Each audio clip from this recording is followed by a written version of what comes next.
have to cheer for you boys as well, Raj and DK. My God, it's the 30th Annual Critics' Choice Awards. And here you are, you were nominated. So firstly, let me ask you, in Best Foreign Language Series, how does it feel to have that nomination? It is pretty unreal because this is not the series we expected to make it to the 30th Critics' Choice, because it's not a series we made for it to go to awards or festivals. This is something we wanted to do as an action series because we keep switching genres and.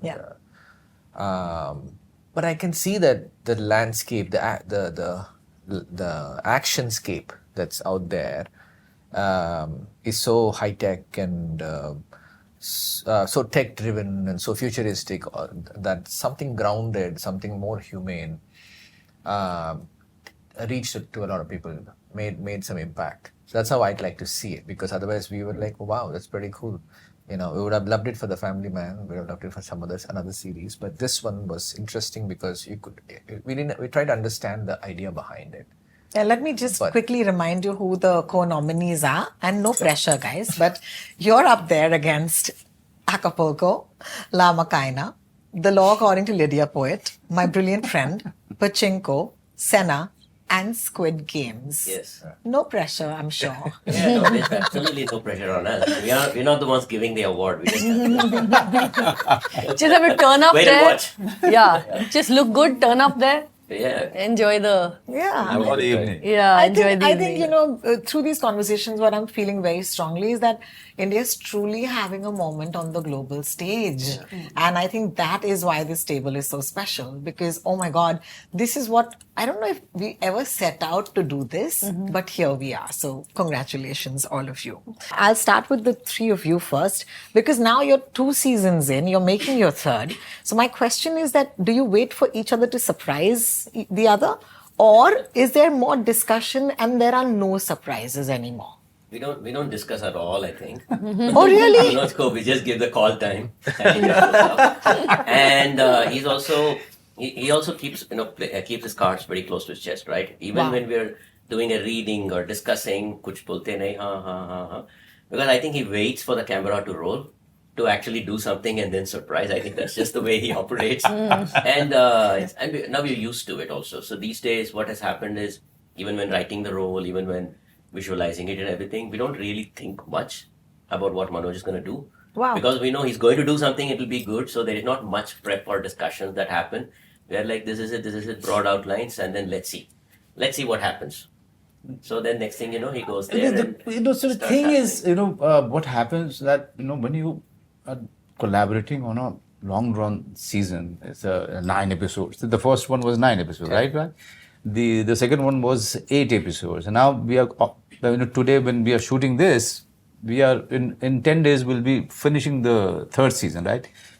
So the association is really, long. Long, yeah. And we really understand from one lift of his fingers, and then that DK is not happy.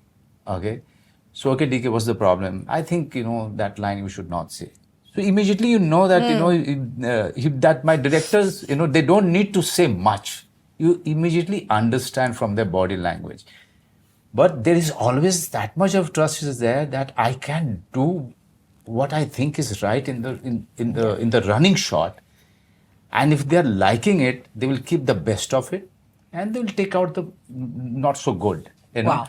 Yeah. Which that trust is very, very important. Yeah, it takes time to build it up. But I think we kind of managed to crack it in the first season itself, 3 of us. I think we've spent the maximum amount of, in our career, the one actor we spent the maximum amount of time with. He's sitting right here. Yeah, of course. But that's why this question makes sense, right? We were discussing with, I don't know, who was it, 3-4 actors the other day, as to how the same actor is a little different in our show versus another, or film another. And we were trying to really break it down to see what goes on. And so there were actually two, three actors we had worked with. We were all discussing, and then we realized we don't do much. And I realized we really don't do much. We just say action and cut most of the time is what I realized. So I still don't know. I think it is maybe understanding that these guys are trying to do something I don't know, something fresh or new. I don't know, their approach, they try to understand the approach. And since we write and direct and kind of produce our own stuff, it's really coming into this world saying that I'd like to do whatever you guys are painting. I'd like to paint with you. And I always feel that we give actors, most of the directors or at the, they kind of treat actors like props. They don't assign too much, I don't know, they don't take input so easily from an actor, I feel. Because it's always like, you know, please say what's on there, or like, can you come here and say, and stuff like that. And then, and that's true in certain times, you know, when the actor is fresh or not, I don't know, is not so experienced or something. But otherwise, what we've learned over the last 5-6 years is that actors are incredibly smart and they have put in a lot of effort, and they come in, when they're saying something, they really have thought about it. And we as filmmakers always tend to listen to them last. And so I realized that we really are trying to, you know, feed off from them and listen to what they have to do. And why are they saying it? When they're saying that, you think I can do this sitting, you think I can do this somewhere else, you think, does it even make sense? Should I be holding something, or why am I holding this? Any of this stuff. Lately we listen a lot and see that, especially because stalwarts like him are there. So I think there's some thought process behind it. It's not just us sitting and saying, yeah. I was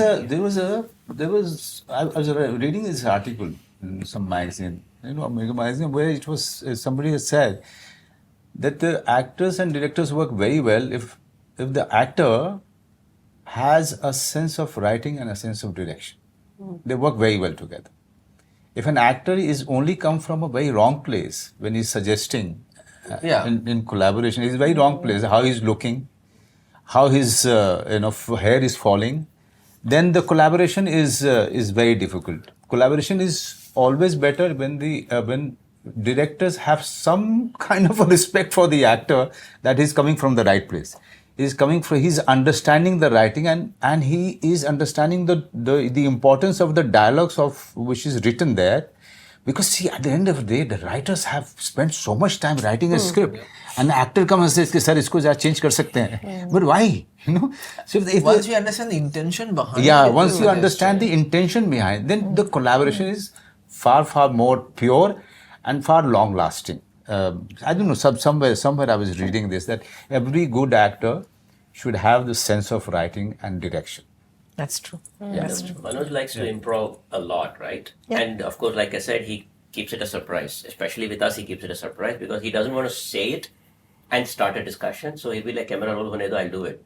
But the crazy thing is, all the other actors that he's working with, including the kids, right? Now they're all reacting perfectly well to this improv. That's when I realized he's quietly been talking to them and getting them acting into it. low Be it Sharif, be it the kids, he's telling them कि देखो मैं ऐसे ये करूँगा. So react accordingly. So he's exactly kind of getting them into the flow of what he's going to do. We are the only ones that don't know what he's going to do. we used to say that he's like the student who would say like, I didn't prepare for the exam at all. Shit, I went to second show last night. And he knows it fully. And he's chilling, making people laugh. And we're thinking he hasn't learned his lines. Pakka he hasn't. Crazy.